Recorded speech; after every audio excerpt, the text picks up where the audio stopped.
Le Seigneur soit avec vous. Et avec votre esprit. Évangile de Jésus-Christ selon saint Jean.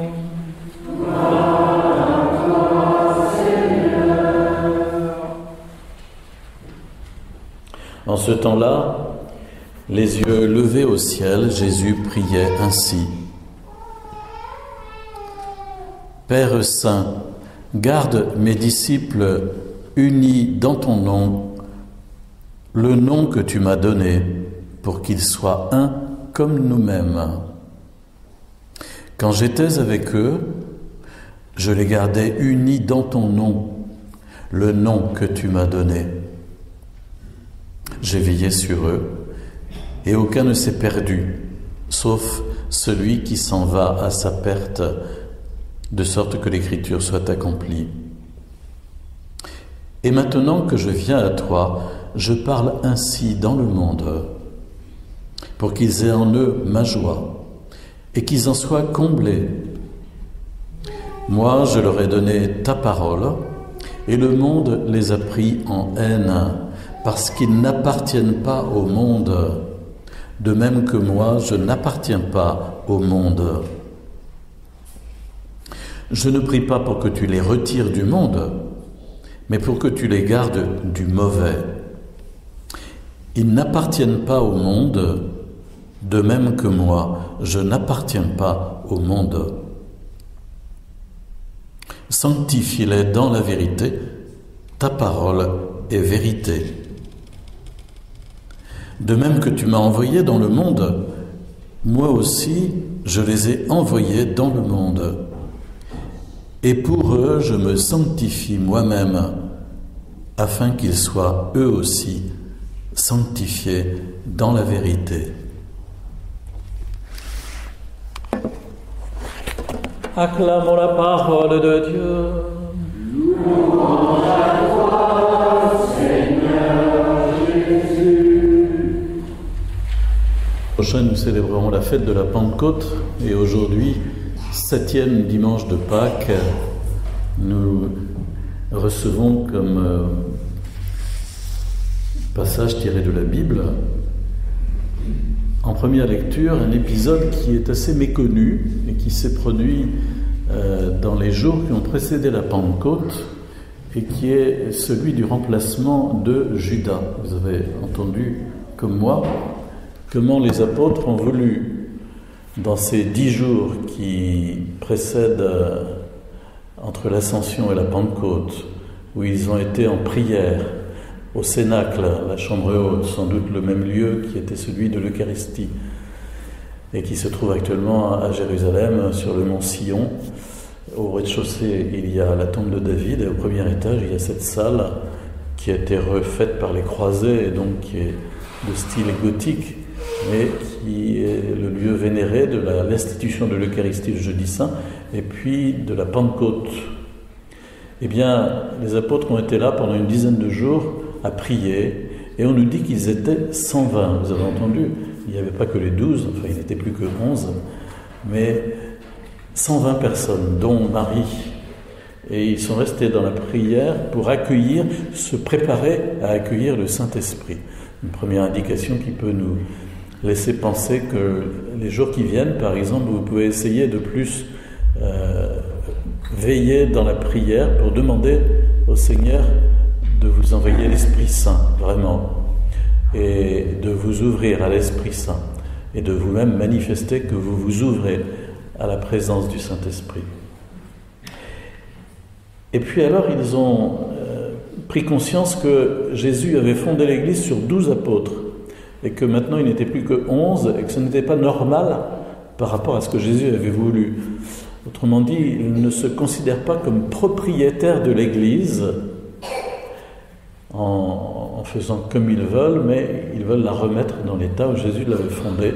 Et donc ils vont choisir un 12e à la place de Judas. Entre parenthèses, c'est assez clair pour eux que Judas est dans son lieu à lui, comme ils disent, c'est-à-dire en enfer. Je sais que je vais vous choquer probablement en disant cette chose-là, mais la plupart des biblistes qui regardent le texte on voit bien clairement que Pierre, dans cette prédication, dit que Judas est parti dans son lieu à lui. C'est une façon de parler de la façon dont il s'est séparé pour toujours de Jésus par sa traîtrise. Et la façon dont ils vont procéder, ça va être de choisir parmi quelques témoins. Ils veulent que ce soit quelqu'un qui a été témoin de la vie de Jésus depuis le début jusqu'à la résurrection. Et donc ils vont sélectionner, si j'ose dire, des personnes qui sont témoins, et puis ils vont en retenir simplement 2. Et il y aurait donc Joseph surnommé Barsabas, et puis Matthias. Et puis après, ils vont laisser la place possible à l'intervention du Saint-Esprit en disant on va tirer au sort. De toute façon, classiquement, dans le judaïsme, tirer au sort, ça veut dire laisser à Dieu le choix de la chose. Voilà. Parce qu'on pourrait dire, évidemment, tirer au sort, c'est quand même un peu léger. Ils auraient pu faire fonctionner leur ménage et puis dire, on choisit celui-là plutôt que celui-là. Mais ils avaient déjà fait fonctionner la rationalité, puis maintenant ils laissent la place à la possibilité d'un choix qui n'est pas le leur.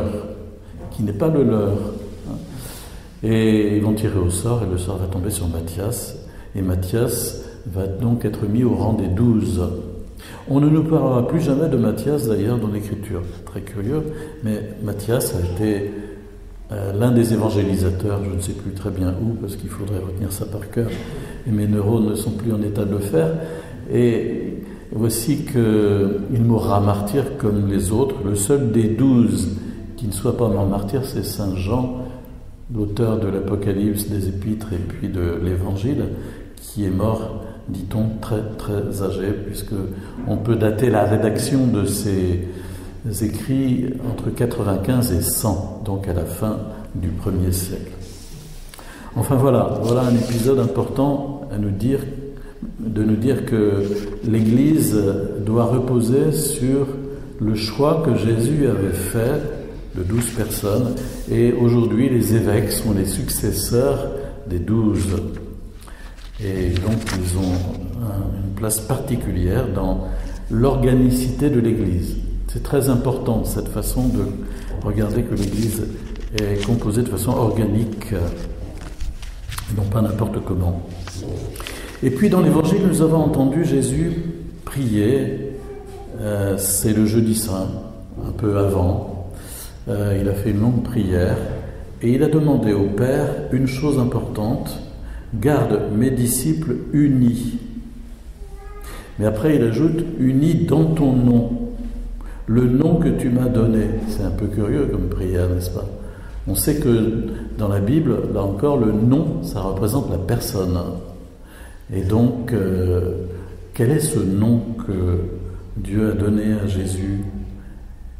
Garde mes disciples unis dans ton nom, le nom que tu m'as donné, pour qu'ils soient un comme nous-mêmes. Ce nom qui fait l'unité, c'est le nom de Père. C'est le nom de Père et le nom de Fils aussi pour Jésus. Le nom de Père qui est celui de la prière du Notre Père, Abba, Papa, puisque Jésus nous permet d'être aussi familier que cela avec Dieu. Et puis le nom de Fils qui est celui de Jésus, Fils égal au Père. Et si nous demeurons unis dans cette révélation qui nous a été faite, nous demeurons dans l'unité et nous recevons du Père, du Fils et du Saint-Esprit, qui sont eux-mêmes dans l'unité, nous recevons la charité pour demeurer nous-mêmes unis les uns aux autres. Il y a une relation de cause à effet entre l'unité au cœur de la Trinité, l'amour au cœur de la Trinité, et puis l'amour dans l'Église. Et plus nous sommes fidèles à la révélation du Père et du Fils unis dans l'Esprit, plus nous pouvons vivre dans la charité nous-mêmes aussi, les uns avec les autres.